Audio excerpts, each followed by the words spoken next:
வணக்கம் நண்பர்களே. இன்றைக்கி நம்மிடையே இருந்த நல்லவர்கள், அறிஞர்கள், கலைஞர்கள், கல்வியாளர்கள், அறிவியலார், சமூகவியலார்,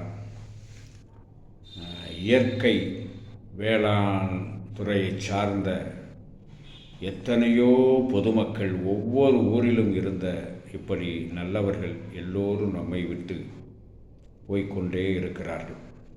போவது என்பது இயற்கை.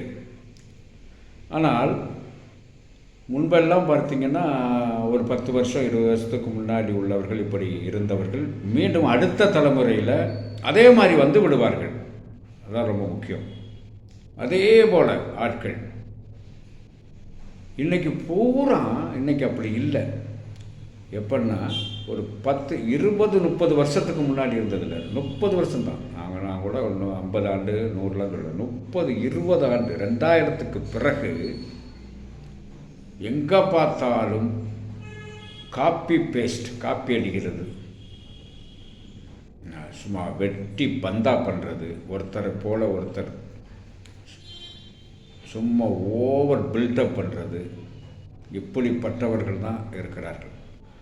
ஆனால் அன்றைக்கி உள்ள விஷயங்கள் எல்லாம் நம்ம ஒரு திரைப்படமாக இருக்கட்டும், அவங்க நடித்ததெல்லாம் பார்க்கும்போது அப்படி கண்ணீர் வருது. அது குறிப்பிட்டு எல்லா நடிகரும் அந்த காலத்துலலாம் பார்க்கும்போது சிரிக்கும்போது உண்மையாக சிரிப்பு.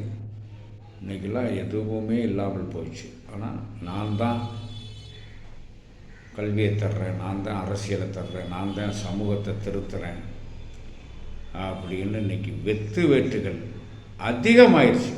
நல்லவங்க இல்லைன்னு சொல்ல, அன்னைக்கு அதிகமானவர்கள் உண்மையானவர்கள் இருந்தார்கள். இன்றைக்கி வெத்து வேட்டுகள் அதிகமாயிடுச்சு. இது இல்லைன்னு யாருமே மறுக்க முடியாது.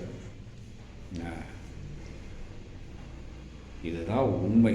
இன்றைக்கி எங்கே பார்த்தாலும் இயந்திரம், போக்குவரத்து, செல்ஃபோன், இதை கட்டிக்கிட்டு தான் நம்ம எல்லாருமே அழுகிறோமே தவிர அதை சொன்னால் யாரும் புரிஞ்சிக்க மாட்டேங்கிறாங்க.